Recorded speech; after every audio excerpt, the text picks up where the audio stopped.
கர்த்தருடைய பரிசுத்த நாமம் மகிமைப்படுவதாக. மீண்டும் சில மாதங்களுக்கு முன்பாக தொடர்ந்து ஊழியத்தை செய்ய கர்த்தர் கொடுத்த கிருபைக்காய் கர்த்தருக்கு நான் நன்றி செலுத்துகிறேன். கர்த்தர் நல்லவர், அவர் கிருபை என்று நாம் ஜெபிப்போம். இயேசுராஜனின் திருவடிக்கு சரணம் சரணம் சரணம். ஆத்மநாதரின் மலரடிக்கு சரணம் சரணம் சரணம். போற்றும் தூய தூய தேவனே, மெய்ராஜாவே, எங்கள் நாதனே, ஆற்றி தேற்றி உடையாவும் வானீரே, சரணம் சரணம் சரணம். இயேசுராஜரின் திருவடிக்கு சரணம் சரணம் சரணம். இளைப்பாறுதல் தரும் தேவனே, இன்னல் துன்பம் நீக்கும் நாதனே, இளையேனை ஆற்றி தேற்றி காத்தீரே, சரணம் சரணம் சரணம். இயேசுராஜனின் திருவடிக்கு சரணம் சரணம் சரணம். இன்னல் துன்பங்கள் நீக்கவல்லோரே, பலன் ஈந்து பல கரம் பிடித்தீரே, ஆவியாத்ம சரீரமும் படைத்தீரே, சரணம் சரணம் சரணம். இயேசுராஜனின் திருவடிக்கு சரணம் சரணம் சரணம்.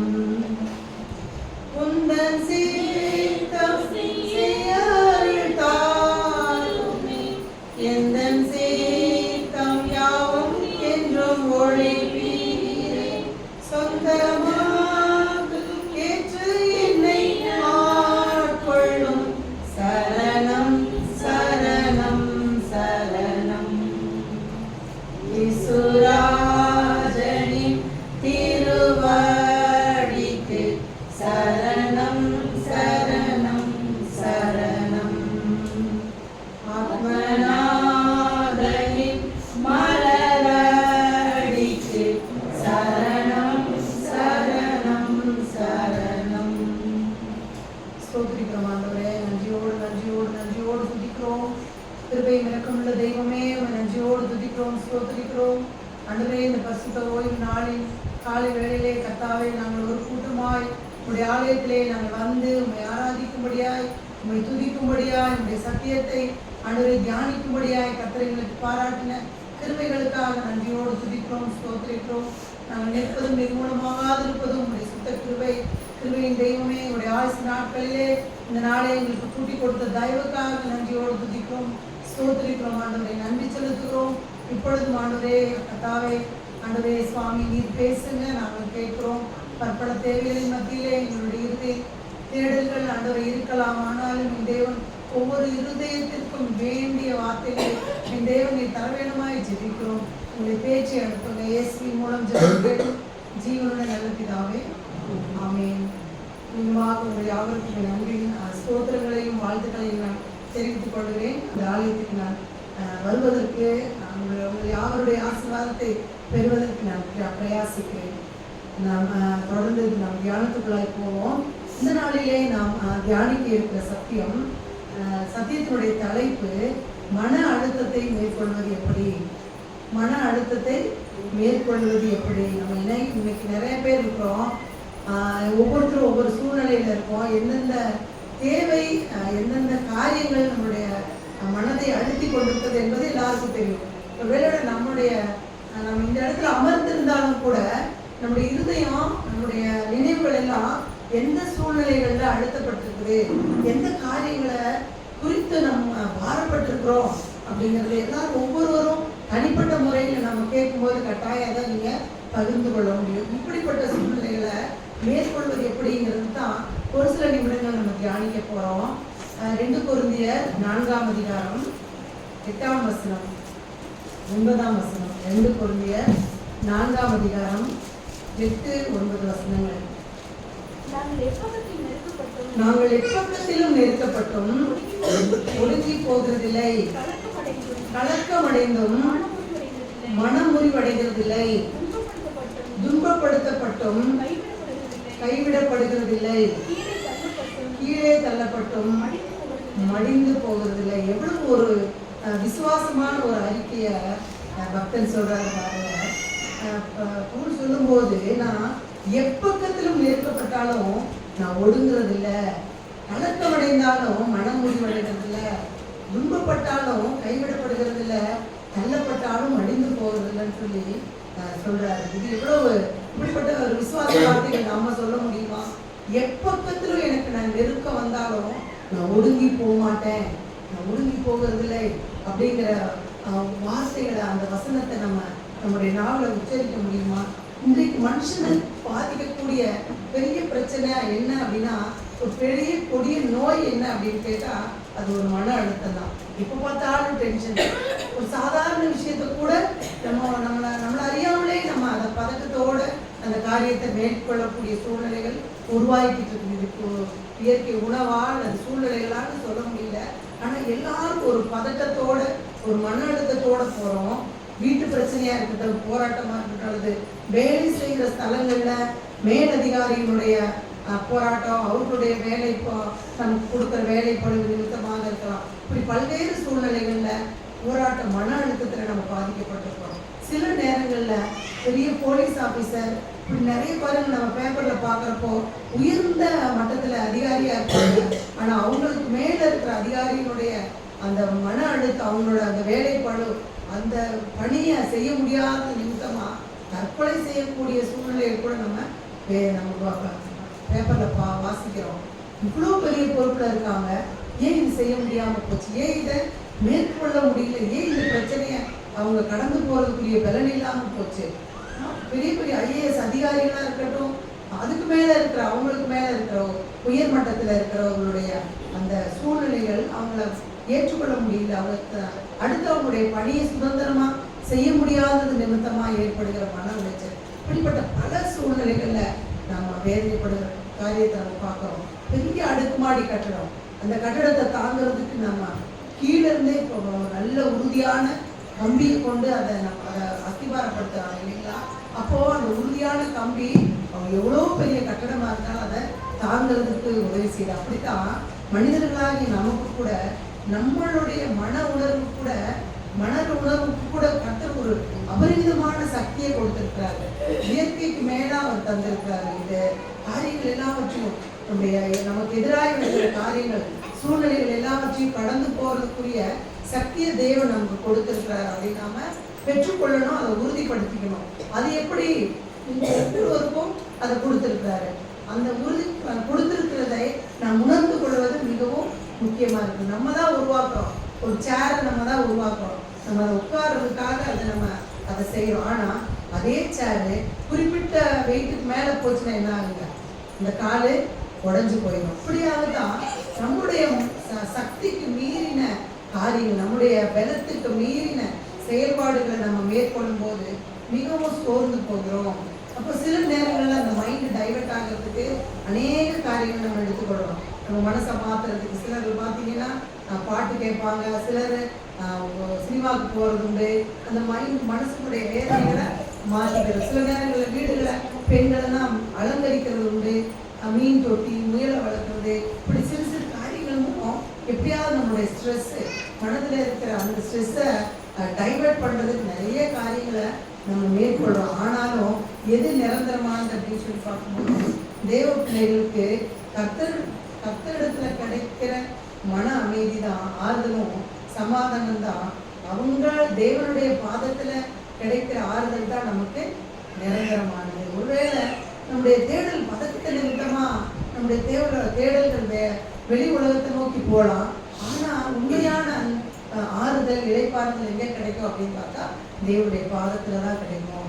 1 கொரிந்தியர் 10:13 நம்ம வாசிக்கும் போது 1 கொரிந்தியர் 10:13 மனுஷனுக்கு நேரிடுகிற சோதனையே அல்லாமல் வேறே சோதனை உங்களுக்கு நேரிடுகிறது. தேவன் உண்மையுள்ளவராய் இருக்கிறார்.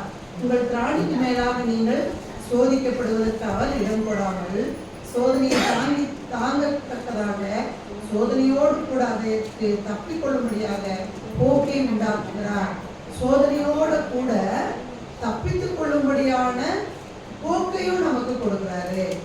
உலகத்துல மனுஷனுக்கு, அதாவது உங்களுக்கு நேரிடுகிற சோதனை உங்களால அதை தாண்டி போக முடியும், உங்களுடைய திராணிக்கு மேல சோதிக்கிறது இல்லை அப்படின்னு சொல்ற தேவன் உண்மை உள்ளவர் இல்லைங்களா? அப்ப நமக்கு வர்ற பிரச்சனைகளுக்கு ஐயோ இது எப்படி அப்படின்னு நம்ம மலைக்காதபடி தேவன் இந்த வசனத்தை நம்ம நினைவு கூர்ந்து திராணிக்கு மேல சோதிக்க மாட்டேன்னு தேவன் நமக்கு வாக்கு கொடுத்திருக்கிறார். சோதனை அளித்தாலும் அதற்குரிய போக்கையும் உண்டு பண்ணுகிறார் என்று சொல்லி நம்ம வாசிக்கிறோம். அந்த வசனத்தின்படி நாம் எல்லா காரியங்களையும் மேற்கொள்ள வேண்டும் என்கிற மனப்பக்குவத்தை நாம் பெற்றுக்கொள்ள வேண்டும். யோவான் 16:33 சொல்லப்பட்டிருக்கிறது, அநேகருக்கு தெரியும் உலகத்திலே உங்களுக்கு உபத்திரவம் உண்டு. உலகத்துல உபத்திரவம் இருக்கு. உலகத்துல உபத்திரவம் இருக்கு. நிம்மதியா நல்ல வசதியா வாழ்ந்துட்டு போல, நிறைய சம்பாதிக்கிறோம், டெய்லி சம்பாதிக்கிறோம், கை நிறைய பணம் வருது, தேவையெல்லாம் நம்ம வாங்கிக்கிறோம். ஆனாலும் நிம்மதியா இருக்கிறோமா, பீஸ்ஃபுல்லா இருக்கிறோமா அப்படின்னு கேட்டா இல்லை. அப்போ இந்த உலகத்துல பிரச்சனைகள் இருக்கு, போராட்டம் இருக்கு, உபத்திரவம் இருக்கு. திடன் கொள்ளுங்கள், நான் உலகத்தை ஜெயித்தேன். திடன் கொள்ளுங்கள். நிறைய சூழ்நிலைகள்ல நிறைய அதாவது கடவுளை அண்டி இருக்கிறவங்க, கடவுளை நேசிக்கிறவங்களுக்கு தான் பிரச்சனை. கடவுளை நேசிக்கிறவங்களுக்கு பிரச்சனையே இல்லை. கடவுளுக்கு அல்லாதவங்க, கடவுளை அறியாதவங்களுக்கு தான் போராட்டமா அப்படின்னு சொல்லி நம்ம பார்க்குறப்போ எல்லாருக்கும் பிரச்சனைகள் சரியாத்தான் இருக்குது. எல்லாருக்கும் போராட்டங்கள், எல்லாருக்கும் இழப்புகள் எல்லாம் ஒரே மாதிரி தான் இருக்குது. ஆனா தேவனை பற்றி கொள்ளுகிறார்கள், அந்த போராட்டத்திலிருந்து அழகாய் தப்பித்துக் கொள்கிறார்கள், நம்மை தப்பிக் கொள்கிறார்கள். உங்களுக்கு அநேகருக்கு தெரியுமான்னு தெரியாது. நம்முடைய சிஎஸ்சி சர்ச்சில் லூக்கா ஆலயத்தினுடைய சோழவேந்தன் வேடவேந்தன் ஐயா சமீபத்தில் ஒரு 6-7 மாதத்துக்கு முன்பாக அவருடைய அன்பு மனைவி ஒரே வாரம் தான் 2 பேருக்கு ஒரு டெத்துக்கு போகிறாங்க. ரிட்டர்ன் வர்றப்போ 2 பேருக்குமே காய்ச்சல், சாதாரண காய்ச்சல்னு சொல்லி ட்ரீட்மெண்ட்டு. அப்போ எடுக்கிறப்போ ஐயா ரெக்கவர் ஆகிடுறாரு, அம்மா தொடர்ந்து சோகலாம் போகிறாங்க. ஒரே வாரம், அந்த வாரத்திலே அம்மா அவங்க இழக்கக்கூடிய சூழ்நிலை. சரியா, அதாவது அவங்க அந்த ஆலயத்தில் இருக்கிற மக்கள்கிட்ட கேட்கும்போது, இந்த பாஸ்டர் வந்தவொடனே எங்களுக்கு ரொம்ப ஸ்பிரிச்சுவல் லைஃப்ல எங்களை அழகா லீட் பண்ணாரு, எங்களை அழகா நடத்திட்டு போறாங்க, எல்லா மக்களையும் ஒருங்கிணைத்து சிறப்பா ஊழியம் செஞ்சுட்டு இருக்காங்க அப்படிங்கிற சாட்சியை கேட்கிறோம். ஏன் இப்படி சாட்சி உள்ள ஒரு தேவ மனுஷனுக்கு, இப்படி வல்லமையுள்ள ஊழியக்காரருக்கு ஏன் இப்படி ஒரு சோதனை? இது நம்ம கேட்கறது நம்ம மனசுக்குள்ள எழுதுகிற கேள்வி. ஆனா உலகத்துல எல்லாருக்கும் போராட்டம் ஒன்னே தான். ஆனா அந்த சூழ்நிலையில கடவுளோடு நெருங்கி சிறப்பா ஊழியம் செய்த அதே மனுஷன் கூட சற்று தடுமாறி சில மாதங்கள்லாம் பார்த்தீங்கன்னா அவருக்கு அவர் ஏற்றுக்கவே முடியல. அவருடைய மனைவியோடைய இழப்பை ஏற்றுக்கவே முடியல. 2 பசங்க, 2 காலேஜ் படிச்சுட்டு இருக்காங்க. அடிக்கடி தனிமையில போய் அழுவாராம், அடிக்கடி அவருடைய மனைவியுடைய கல்லறைக்கு போயிடுவாராம்.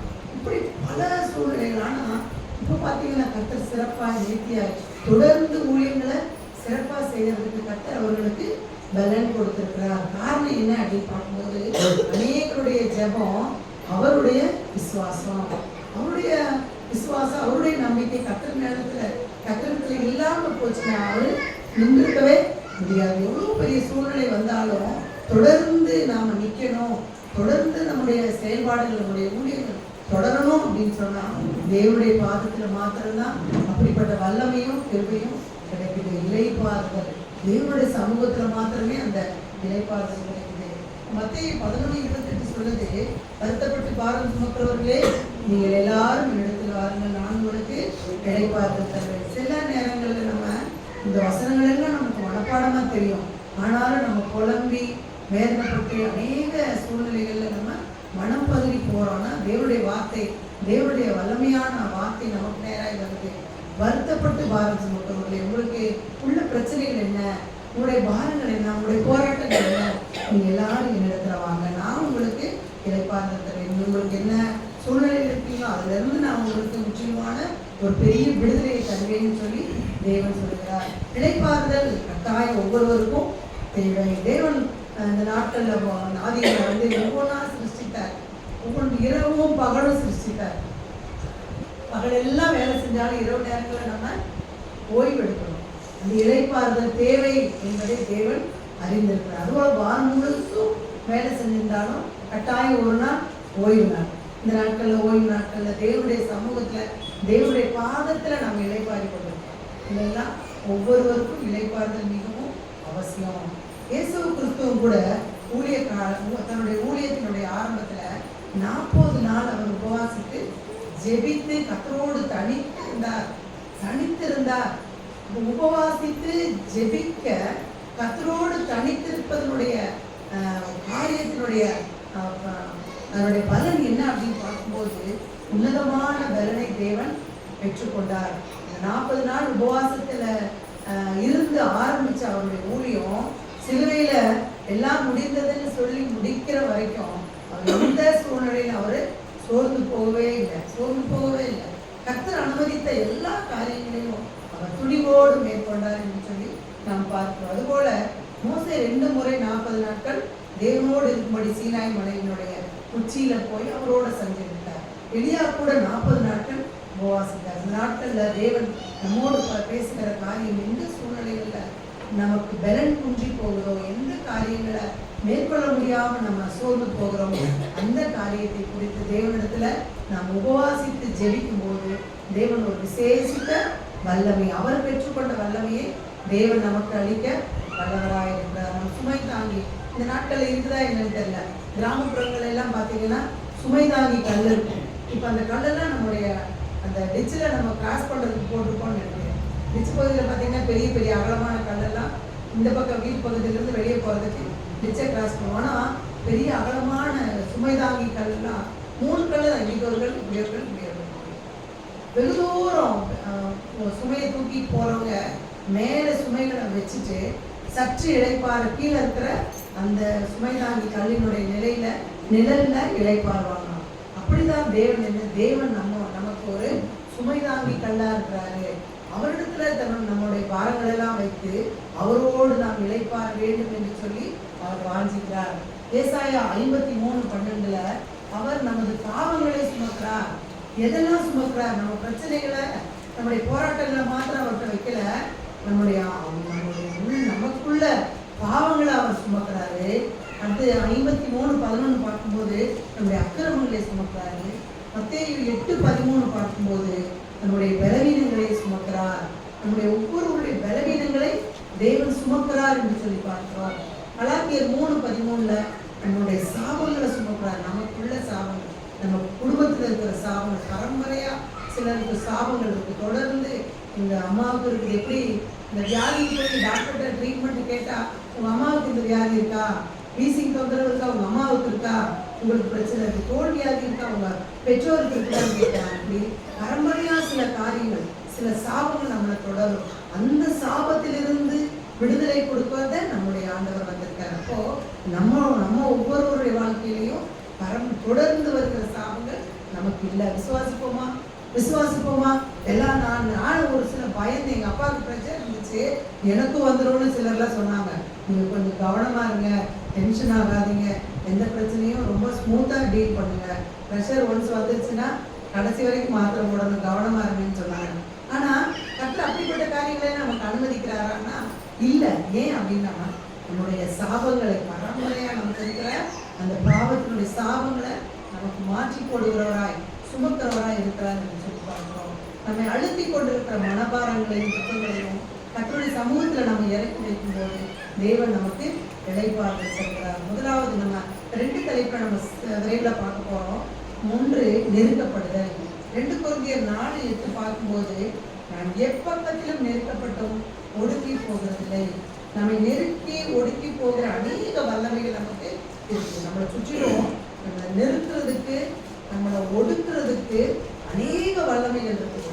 ஒருவேளை இந்த பயிர் அந்த செடிகளை நம்ம பார்க்கும்போது அதுக்கு கூட அந்த பயிர் வளர விடாதபடி முட்கள் அந்த அதற்குரிய தண்ணீரையும் அதற்குரிய உரங்களையும் எடுத்துட்டு அந்த பயிரை வளர விடாம அந்த நச்சுட்டு இருக்கோம். அப்படிப்பட்ட சூழ்நிலைகள் நம்முடைய வாழ்க்கையில நம்ம மேலே வர விடாதபடி நம்முடைய ஒடுக்கக்கூடிய காரியங்களை நம்ம சற்று யோசித்து பார்ப்போம். நம்ம காட்டில் வசிக்கிறதே மானு நிம்மதியா இருக்குதா அப்படின்னா இல்லை. ஏன்னா அது வலிய மிருகங்களும் கொடிய மிருகங்கள்னால என்ன வரப்போதோ அறியாதது. பார்த்தீங்கன்னா சில டிஸ்கவரி சேனலை பார்க்குறப்போ ரொம்ப சாப்பிட்டு அது பாட்டுக்கு அமைதியாக போயிட்டு இருக்கும். ஆனால் இந்த கொடிய மிருகங்களுடைய தாக்குதல் பார்க்கும்போது அது பயந்து உயிருக்கு பயந்து அது ஓடுறதை பார்க்குறப்போ அப்படிப்பட்ட சூழ்நிலைகள் தான் நம்முடைய காரியத்தில் எப்போ கற்றுறோம். எந்த நேரத்துலையும் பீஸ்ஃபுல்லாக இருக்கிற மாதிரி இருக்கும். எந்த நேரத்தில் நமக்கு பிரச்சனை வருது போராட்டம் வருதுன்னு தெரியாது. அப்படிப்பட்ட சூழ்நிலையில கர்த்தர் நம்மோடு கூட இருக்கிறார் என்கிற மன உணர்வோடு இருக்கும். எகிப்தினுடைய அடிமைத்தனத்துல இஸ்ரவேல் ஜனங்கள் நெருக்கப்பட்டாங்க.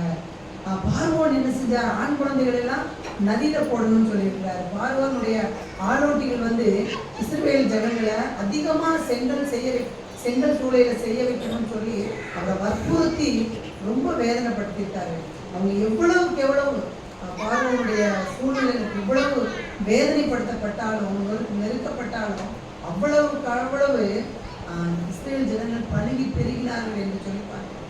யாத்திராகமம் 1:12 பார்க்கும்போது முடியல பார்வோனும் அவருடைய சேனைகளும் சிவந்த சமுத்திரத்திலே தள்ளி போட்டார். பார்வோனையும் அவருடைய சேனைகளையும் தள்ளி போட எவ்வளவு கொடுமை, எவ்வளவு போராட்டம், எவ்வளவு வேதனை, எப்படிப்பட்ட நெருக்கத்தில் இருந்தாலும் கர்த்தரோடு இருக்கும்போது கர்த்தர் என்ன செய்யறார்? அழகாய் இந்த சேனைகளோடு கூட சமுத்திரத்துல அவர்கள் அமிழ்ந்து போகும்படியான சூழ்நிலையை தந்தார். அப்படியாக நாம் விசுவாசிப்போம். சங்கீதம் 138:8 பார்க்கும்போது அவர் உங்களுக்காக யாவையும் செய்து முடிப்பார். அவர் நமக்காக யாவையும் செய்து முடிப்பார். ஒருவேளை பார்வோனுடைய சேனைகளை போல நமக்கு பின்தொடரக்கூடிய, நம்மளை அச்சறுத்தக்கூடிய, என்ன நடக்கும்னு சொல்லி அப்படி நடக்கக்கூடிய சூழ்நிலைகள் நமக்கு இருந்தாலும் தேவன் நம்மோடு கூட இருக்கிறார். சிலவேளையில் தேவன் நமக்கு ஜெயபலமாய் இருக்கிறார். அப்படி விசுவாசத்தோடு நாம் பார்ப்போம். நிறைய தேவ பிள்ளைகள் நெருக்கத்தின் நேரத்துல, பிரச்சனை போராட்டத்தின் நேரத்துல உயிர் போல கடலை அடைகளை போல அந்த கடவுளை அறிந்த பிள்ளைகளா தேவனோடு சஞ்சரிக்கக்கூடிய சூழ்நிலை இருந்தாலும் கூட சில நேரங்கள்ல நம்ம உலகத்துக்குள்ள பாவமான உலகத்துல வாழ்ந்துட்டு இருக்கிறோம். நம்ம பரிசுத்தரை நம்ம ஒரு சில நிமிடங்களை மறந்து போயிடுறோம். அப்படிப்பட்ட சூழ்நிலைகள் எல்லாம் நம்ம மாறி நம்ம என்ன செய்யணுமா? கடலையும் காற்றையும் அதட்டின தேவன் என்னோடு கூட இருக்கிறார், இதெல்லாம் ஜெயித்த தேவன் என்னோடு கூட இருக்கிறார் அப்படிங்கிற வல்லமையோடு நம்ம என்ன செய்யணுமா? நாம் எதிர்கொள்ள வேண்டும் என்று சொல்லி பார்க்கிறோம். சங்கீதம் 23:5 பார்க்கும்போது என் சத்துருக்களுக்கு முன்பாக நீர் எனக்கு ஒரு பந்தியை ஆயத்தப்படுத்தி என் தலையை எண்ணெயால் அபிஷேகம் பண்ணுகிறீர், என் பாத்திரம் நிரம்பி வழிகிறது. விசுவாச வார்த்தைகள் எல்லாம் நம்ம சொல்லிக்கிட்டே இருக்கணும். நமக்கு இது நடந்துரும், அது நடந்துரும் அப்படிங்கிற ஒரு அவிசுவாச நினைவுகள் மாத்திரம் நமக்கு இருக்கக்கூடாது. பிரச்சனைகளை குறித்தும் பயம் இருக்கக்கூடாது. தேவன் சொல்றாரு எல்லாத்தையும் தேவனிடத்துல ஒப்பு கொடுக்கணும்னு சொல்றாரு. 2வது வார்த்தைகள் ஆசீர்வாதமான தேவ வசனங்களை நம்ம நாவல உச்சரித்து கொண்டே இருக்கணும். என் சத்துருக்களுக்கு முன்பாக எனக்கு ஒரு பந்தியை ஆயத்தப்படுத்துங்க, என் தலையை எண்ணெயால் அபிஷேகம் பண்ணுங்க, என் பாத்திரம் நிரம்பி வழியணும். என் பாத்திரம் நிரம்பி வழியணும் அப்படின்னு என்ன? நான் நிறையணும், அடுத்து நிரம்பி வழியிறது அநேகருக்கு அது பிரயோஜனமா இருக்கணும். அப்படிப்பட்ட வாழ்க்கை வாழணும். வசதி வாய்ப்புகள் மாத்திரம் இல்லை, தேவனை அறிகிற அறிவிலும் தேவனோடு நாம் வைத்திருக்கிற அன்பிலும் நாம் நிரம்பி வழிகிறவர்களா இருக்கணும். நாம் தேவனுடைய அன்பை பெற்றுக்கொண்டு அன்பை ருசித்தவர்கள் மாத்திரம் இல்ல, நம்மிடத்திலிருந்து நிரம்பி வழிகிறது அநேகர் தேவனுடைய அன்பை ருசிக்கும்படியா நம்முடைய பாத்திரம் இருக்கணும். நம்ம ஒவ்வொருவரும் அப்படிப்பட்ட ஒரு பாத்திரமா இருக்கணும் என்று சொல்லி தேவன் விரும்புகிறார். ஒரு முறை தாவீதுக்கு பயங்கரமான ஒரு நெருக்கம். அவருடைய மனைவி பிள்ளைகள் எல்லாம் சிக்லாகு அப்படிங்கிற ஒரு பட்டணத்துல அமிலேக்கர் பிடித்து அந்த பட்டணத்திலே சுட்டரிக்கிறாங்க. தாவீதும் அவருடைய குடும்பத்தார் எல்லாரும், அவரோடு கூட இருந்த போர்ச்சேவர் குடும்பத்தாரும் அவரையும் சேர்த்து கொண்டு போயிட்டாங்க. ஆனா தாவீது மிகவும் நெருக்கப்பட்ட சூழ்நிலையில அந்த ஜனங்கள் எல்லாம் அவரை முறுமுறுத்தாங்க. இப்போ என்ன, அந்த போர் வீரர்களுடைய குடும்பங்கள் அந்த பிள்ளைகள் எல்லாம் எடுத்துட்டு போனது நிமித்தமாக அவங்க கல்லெறிந்து கொள்ளணும் அப்படின்னு சொல்லி கூட பேசிக்கிட்டாங்க. அப்போ 1 சாமுவேல் 30:6 பார்க்கும்போது தாவீது தன் தேவனாகிய கர்த்தருக்குள் தன்னை திடப்படுத்தி கொண்டான். எப்படிப்பட்ட சூழ்நிலை வந்தாலும் கர்த்தருக்குள் நம்மை திடப்படுத்திக் கொள்ளும்போது அமலேக்கியரை பின்தொடர்ந்து போய் முறியடித்து இழந்து போன எல்லாவற்றையும் திருப்பி கொண்டு வந்தார் என்று சொல்லி வாசிக்கிறோம். நீதிமொழிகள் 24:10 வாசிக்கும் போது, ஆபத்து காலத்தில் நீ சோர்ந்து போவாயானால் உன் பலன் குறுகினதாக போகும். ஆபத்துல நம்ம சோர்ந்து போகக்கூடாது, விசுவாசத்துல நம்ம பலன் உள்ளவர்களா இருக்கணும் அப்படின்னு சொல்லி பார்க்கிறோம். நெருக்கப்படும் போது தாவீதுடைய அனுபவம் என்ன அப்படின்னு சொல்லி பார்க்கும்போது, எனக்கு உண்டான நெருக்கத்திலே கர்த்தரை நோக்கி கூப்பிட்டு என் தேவனை நோக்கி அபயமிட்டேன். தமது ஆலயத்திலிருந்து என் சத்தத்தை கேட்டார், என் கூப்பிடுதல் அவர் செவியில் ஏறிற்று என்று சொல்லி சொல்லப்படுது. 2 சாமுவேல் 22:7, சங்கீதம் 18:6, சிறுமைப்பட்டவனுக்கு கர்த்தர் அடைக்கலமானவர், நெருக்கப்படுகிற காலத்தில் அவரே தஞ்சமானவர்.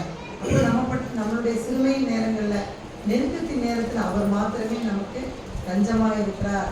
அப்போ அவருடைய அனுபவம் என்ன? கூப்பிடுற நேரத்துல, கஷ்டப்படுற நேரத்துல தேவன் நான் கூப்பிட்டேன், நான் அபயம் விட்டேன், அப்புறம் அவர் என்னுடைய சத்தத்தை கேட்டு எனக்கு செவி கொடுத்து என்னை காத்து கொண்டார். அப்படிங்கிறது எவ்வளோ ஒரு அழகான நமக்கு நம்முடைய இதயத்துக்கு எவ்வளோ ஒரு நிம்மதியா, ஒரு சந்தோஷத்தையும் ஒரு சமாதானத்தை கொடுக்கக்கூடிய ஒரு வார்த்தையா இருக்குது.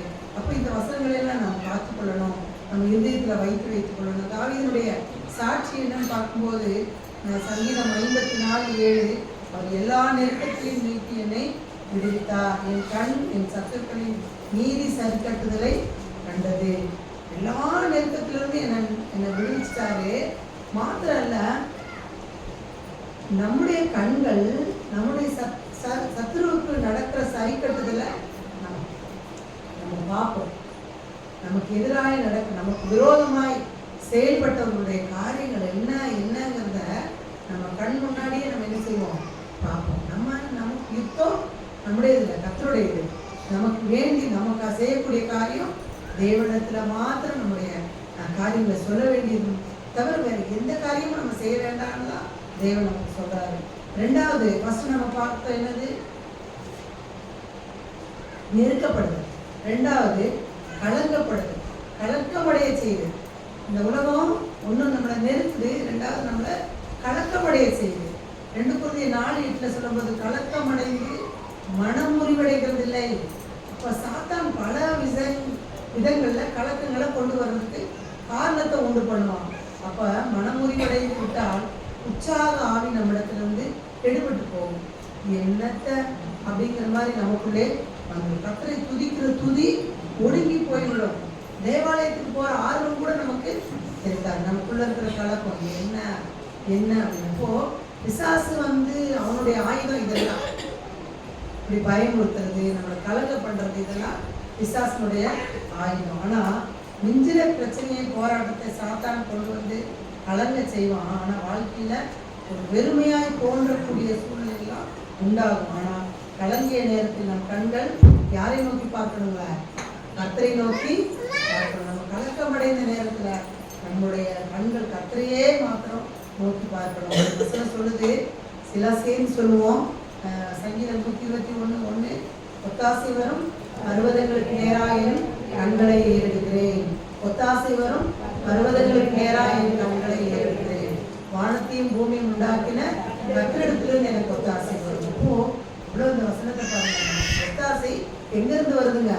வானத்தையும் பூமியும் உண்டாக்கின கர்த்தரிடத்திலிருந்து வருது. அப்போ எனக்கு ஒத்தாசை வரும் பர்வதங்களுக்கு நேராக என் கண்களை ஏறெடுக்கணும். மனுஷன்கிட்ட போயிடாங்க, மனுஷன் எனக்கு உதவி செஞ்சான், இவன் எனக்கு உதவி செஞ்சான், இவன் எனக்கு ஆறுதலா இருந்த முடியுமா? இந்த பிரச்சனைக்கு நமக்கு ஒரு சொல்யூஷன் சொல்ல முடியுமா அப்படின்னு யாருமே மனிதனை தேடி போகவே வேண்டாம். வசனம் சொல்லுது, பர்வதம், உயர்ந்த பர்வதம், தேவனை நோக்கி, தேவனுடைய முகத்தை நோக்கி நாம் பார்க்கும்போது நமக்கு வேண்டிய ஒத்தாசை அவரிடத்திலிருந்து வரும்.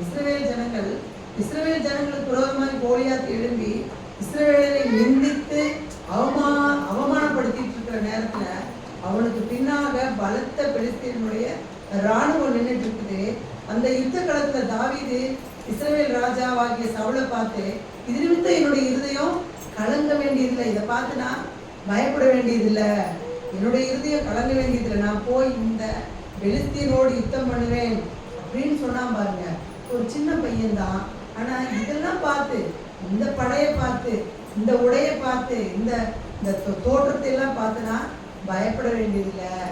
ஆனா நான் அப்போ சொல்றேன், நான் இதுக்கெல்லாம் கலங்க வேண்டியதில்லை அப்படின்னு சொல்லி தாவீது சொல்றாரு.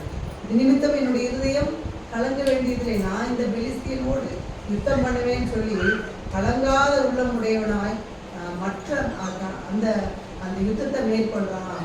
அப்போ நம்ம கலங்காம இருந்தா தான் நம்ம மற்றவங்களை என்ன செய்ய முடியும், தேற்ற முடியும். நம்மளே பிரச்சனையில இருக்கும்போது, நம்மளே சின்ன சின்ன காரியத்துக்கு பதட்டமாகிட்டு இருக்கும்போது மற்றவங்களுடைய கலக்கத்தை நம்மளால மாற்ற முடியாது. தாவீதுக்கு கலக்கம் இல்லையா அப்படின்னு பார்த்தா, ஏன் அப்படின்னு பார்க்கும்போது அவர் ஏற்கனவே என்ன செஞ்சிருக்காரு, கரடியை எடுத்து போராடி ஜெயிச்சிருக்கிறாரு. தேவன் அவருக்கு வேண்டிய பலனை கொடுத்திருக்கிறாரு. அதுக்கப்புறம் சிங்கத்தினை தாடையை கிழிக்கக்கூடிய ஒரு பெரிய வல்லமையை தேவன் அவருக்கு கொடுத்திருக்கிறார். அப்போ தாவீதுக்கு பெரிய ஆயுதம், ஈட்டி, பட்டயம் அதெல்லாம் எடுத்துட்டு போகணுங்கிற அவசியமே இல்லை. தேவனுடைய வல்லமை மாத்திரம் இருந்தா எல்லாவற்றையும் மேற்கொள்ள முடியும் அப்படிங்கிற அந்த உறுதிப்பாடு தாவீதுக்கு இருந்தது. கூழாங்கலை கொண்டு கோலியாத்தை வீழ்த்தினான் என்று சொல்லி பார்க்கிறோம். அந்த தாவீதினுடைய தேவன் தான் நம்மளுடைய தேவன். அந்த தாவீதின் தேவன் தான் நம்முடைய தேவன். நாம் ஆராதிக்கிற தேவனும் அப்படிப்பட்ட வல்லமையுடையவர். இயேசு கிறிஸ்து கூட சிலுவையில மறிக்க போவதை அறிந்து சீசர்கள் எல்லாம் கலங்கினாங்க. அந்த நேரத்தில் அவர் கலங்காம இருக்கணும் அப்படின்னு சொல்லி தம்முடைய சீசர்களை தேற்றினாரு. உங்கள் இருதயம் கலங்காது இருப்பதாக தேவனிடத்தில் விசுவாசமா இருங்கள். அப்ப அப்படிப்பட்ட சூழ்நிலைக்குள்ள இயேசு கிறிஸ்து தள்ளப்பட்டாலும் சீசர்களிடத்துல பார்க்கும்போது நீங்க பயப்படாதீங்க, நீங்க கலங்காதுங்க, தேவனிடத்துல விசுவாசமா இருங்க. நாம் நடந்து போகும் இதே பாதையில தான், நாம இந்த வாழ்க்கையில நடந்து போய் கொண்டிருக்கிற இதே பாதையில தான் பரிசுத்தவான்கள் ஊழியர்கள் எல்லாம் நடந்து போயிருக்கிறாங்க. அவங்க எந்த சூழ்நிலையிலும் மனமுறிவு அடையாம அவங்க கடந்து போன பாதையை நம்ம நினைவு கூர்ந்து தேவனுடைய வார்த்தைகளை நம்ம ஏற்றுக்கொண்டு நம்ம பிடித்து கொண்டு நாம் வாழும்போது நாம் இந்த உலக வாழ்க்கையை நாம் என்ன செய்ய முடியும், ஜெயிக்க முடியும். அந்த உலக வாழ்க்கையை நாம ஜெயிக்க முடியும். அப்படிப்பட்ட வல்லமைய தேவன் நமக்கு நிறைய லகுவான காரியங்களை தான், ரொம்ப கஷ்டமான காரியங்களை நிம்மதியை தேடி என்ன செய்யறாரு. ஒரு நிமிஷம் கண்ணமொழி இசப்பா தேவனே அப்படின்னு சொல்லி தேவனை நாம் சார்ந்து அவரோடு ஐக்கியப்படும் போது தேவன் நமக்குள்ளான காரியங்கள் எல்லாவற்றையும் சிறப்பாய் நேர்த்தியாய் செய்ய வல்லவராய் இருக்கிறார். அப்படிப்பட்ட தேவனை ஆராதிக்கிறோம். வானம் எனக்கு சிங்காசனம், பூமி எனக்கு பாதப்படின்னு சொல்லியிருக்கிற சல்பா வல்லமையுள்ள தேவன் இந்த உலகத்தை எல்லாம் உண்டாக்கி எல்லாவற்றையும் நமக்காக கொடுத்த ஆண்டு அனுபவி, எல்லாத்துக்கும் பேர் நீயே வச்சுக்கோ, உனக்கு தான் எல்லாமே அப்படின்னு சொல்லி எல்லாத்தையும் கொடுத்து நம்ம அனுபவிச்சுக்க. ஆனா பிசாசானவன் என்ன செய்யலாம், சின்ன சின்ன காரியங்களை நமக்கு எதெல்லாம் தேவையில்லையோ அந்த காரியத்தை குறித்து கவலைப்படணும்னு அவசியமே இல்லை. ஆனா அந்த காரியத்தை நமக்குள்ள மனசுக்குள்ள ஆழப்படுத்தி நெருக்கப்படுத்தி நம்மளை துக்கப்படுத்துற சூழ்நிலையை நம்ம அநேக காரியங்களை நம்ம அனுபவிச்சுட்டு இருக்கோம். ஒன்றும் இல்லை, உலகத்தையும் உலகத்தினுடைய அன்பு, உலகத்தினுடைய ஆசபாசங்கள், யாருடைய அன்புக்காக நம்ம இயங்குறது, இப்படிப்பட்ட சூழ்நிலைகளெல்லாம் நம்ம இணைச்சு அதுக்குள்ள நம்ம கொண்டு போய் நம்மளை ஒரு சூழல் இக்கட்டான சூழ்நிலைக்குள்ள கொண்டு போவோம். ஆனா தேவனோடு நம்ம இருக்கும்போது, தேவனோடு நம்ம நெருங்கிய உறவோடு நம்ம இருக்கும்போது என்ன செய்யறாரு, கர்த்தர் நடத்துகிற காரியங்கள் ஒரு சிலருக்கு நம்ம பகிர்ந்து கொள்ளும்போது, எனக்கு இந்த காரியம் தேவ பிள்ளைங்களோட இந்த காரியம் எனக்கு ரொம்ப கஷ்டமா இருந்துச்சு. என்ன இதுக்கு நீங்க கஷ்டப்படுறீங்க, எவ்வளவு சந்தோஷமான விஷயம், 2 பேருடைய கடமைகளை அழகா முடிச்சிருக்கீங்க, பிள்ளைங்க எல்லாம் நல்லா இருக்காங்க, இதுக்கு கர்த்தருக்கு நன்றி செலுத்தணும். கட்டாயமா. ஆனாலும் எவ்வளவு தூரம் நம்ம ஆவிக்குரிய வாழ்க்கையில எவ்வளவு தூரம் நம்ம முன்னாடி போனாலும் பிசாசு ஏதாவது ஒரு சூழ்நிலையில் நம்ம பின்னுக்கு கொண்டு வர முடியும். தேவ பிள்ளைகளோடு, தேவ உறவோடு, தேவ நண்பர்களோடு நம்ம இணைத்துக் கொள்ளும் போது தேவன் சரியான நேரத்தில் ஆலோசனையை கொடுக்கிறார். அடுத்து நான் இந்த வேத உங்களுக்கு நான் இந்த நாளில் சத்தியத்தை பகிர்ந்து கொள்ள முடியாது. என்னுடைய தியானத்தை இந்த தலைப்பை நான் எடுத்துக்கொண்டதன் நோக்கமே என்னுடைய மன அழுத்தம் மாறணும். ஒன்றும் இல்லை, பெரிய பிரச்சனை ஒன்றுமே இல்லை. ஆனால் சின்ன காரியத்தை தான் நம்மளுக்கு பெரிய பிரச்சனையாக கொண்டு வந்து நம்மளை எழும்ப விடாதபடி பிசாசானவன் கொண்டு வரும். அப்படிப்பட்ட சூழ்நிலையெல்லாம் மாறும். கர்த்தருடைய பாதத்தில் நம்ம ஓடி போகும்போது கர்த்தர் என்ன அழகா என்ன நடத்தி வர்றாரு, எவ்வளவு நேர்த்தியா நடத்துறாரு, எவ்வளவு ஆசீர்வாதமா என்ன வச்சிருக்கிறாரு அப்படிங்கிறத நம்ம உணர முடியும். உலகத்தை பார்க்குறப்போ நம்ம வேதனையோட தான் இருப்போம். தேவனுடைய முகத்தை பார்க்கும்போது தான் தேவன் கொடுத்த ஆசீர்வாதத்தை நினைத்து நம்ம அவருக்கு நன்றி சொல்லிக்கிட்டே இருக்கணும். நன்றி சொல்றதுக்கு நேரமே பத்தாது. தேவனோடு நம்ம இருக்கும்போது தான் தேவன் செய்த அன்பை நம்ம ருசிக்க முடியும். உலகத்துக்குள்ள போகும்போது உலகத்துடைய பிரச்சனை தான் தெரியும். அப்ப நம்ம தேவனோடு இருக்கணும். தேவன் செய்த நன்மைகளை நினைத்து நினைத்து நன்றி உள்ளவர்களா இருக்கணும். எல்லாவற்றையும் கடந்து போக எனக்கு தேவன் பலன் கொடுத்திருக்கிறார். திராணிக்கு மேல சோதிக்க மாட்டேன்னு சொல்லி வாக்குத்தத்தம் பண்ணியிருக்கிறார். வாக்குத்தத்தம் பண்ண தேவன் மனுஷன் அல்ல, அவர் தேவன் உண்மை உள்ளவர். மனுஷன் இன்னைக்கு கொண்டு சொல்லலாம், நாளை கொண்டு சொல்லலாம். தேவன் சொன்ன வார்த்தை ஆமென்றும் ஆமேன் இருக்குது. அப்ப அப்படிப்பட்ட வார்த்தைகளை நாம் நம்பி தேவனை சார்ந்து வாழ்வோம். கர்த்தருடைய ஆசீர்வாதம் நாம் ஒவ்வொருவரோடு கூட இருப்பதாக. ஆமென். ஸ்தோத்திரிக்கிறோம் ஆண்டவரே, நன்றியோடு துதிக்கிறோம். எப்பக்கத்திலும் நாங்கள் நெருக்கப்பட்டாலும் முடிவி போவதில்லை என்ற ஆண்டவரே இந்த வசனங்களை நாங்கள் தியானிக்கும்படியாக இருக்கிறது. ஆண்டவரே எங்களை ஒருவேளை நெருக்குகிறது நம்முடைய உலகத்தின் அன்போ, ஆண்டவரே பிரிவோ, ஆண்டவரே நாங்கள் என்ன எங்களுடைய இதயத்தின் காரியங்கள் என்பதை எங்கள் ஒவ்வொருவருக்கும் என்னென்ன சூழ்நிலை என்பதை என் தேவன் நீர் அறிவீர். நாங்கள் எப்பக்கத்திலும் நெருக்கப்பட்டாலும் நாங்கள் ஆண்டவரே நொறுங்கி போவதில்லை சப்பா, நாங்கள் ஒடுக்கப்படுவதில்லை. தேவரே நீர் எங்களோடு கூட இருக்கிறீர் அப்பா. ஆண்டவரே சோதனை அனுமதித்தாலும் அதை கடந்து போகும் திராணியை நீர் எங்களுக்கு தந்திருக்கிறீர். நீர் ஆண்டவரே வாக்கு மாறாத தேவன். ஆண்டவர் இவ்வழியிலும் கூட சுவாமி இந்த வார்த்தையை கேட்ட எங்கள் ஒவ்வொருவருக்கும் என் தேவனே எங்கள் இருதயத்தோடு நீங்கள் பேசுங்க. எல்லா சூழ்நிலையிலும் கடந்து செல்ல தேவன் எனக்கு பலன் தருவார் என்கிற விசுவாசத்தோடு நாங்கள் எங்களுடைய உலக ஓட்டத்தை ஓடி முடிக்க கற்றுக்கிறோம். பாராட்டுங்க. தொடர்ந்து ஆண்டவரை ஒவ்வொருவரையும் பேர் பேராக குடும்பம் குடும்பமாக ஆண்டவரை உடைய கருத்திலே ஒப்பு கொடுத்து ஜெபிக்கிறோம். ஸ்தோத்திரிக்கிறோம் ஆண்டவரை. உடைய பிரச்சனைய அனுபவத்திலே ஒவ்வொரு நிமிஷமும் ஆண்டவரே உம்முடைய குடும்பத்திலே உள்ள பிள்ளைகள் ஒவ்வொருவரும் ஆண்டவரே ஆண்டவரை சந்தோஷத்தோடு துதியோடு ஸ்தோத்திரத்தோடு ஆண்டவரே கர்த்தாவை ஒவ்வொரு நிமிஷத்தையும் கடந்து போக கர்த்தர் பாராட்டுங்க. அப்படியே நடத்த போவதற்காய் நன்றி செலுத்துகிறோம். எல்லா சூழ்நிலைகளும் தெரியும். உடைய கண்களுக்கு மறைவாய் ஒன்றுக்குள்ளே பா இதே எங்களை ஆற்றி தேற்றி ஆனவரை துதிகான மகிமை எல்லாவற்றையும் மீறி எடுத்துக் கொடுங்க. அருவரட்சகர் இயேசு கிறிஸ்துவின் மூலம் ஜெபம் ஜீவனுள்ள நல்ல பிதாவே.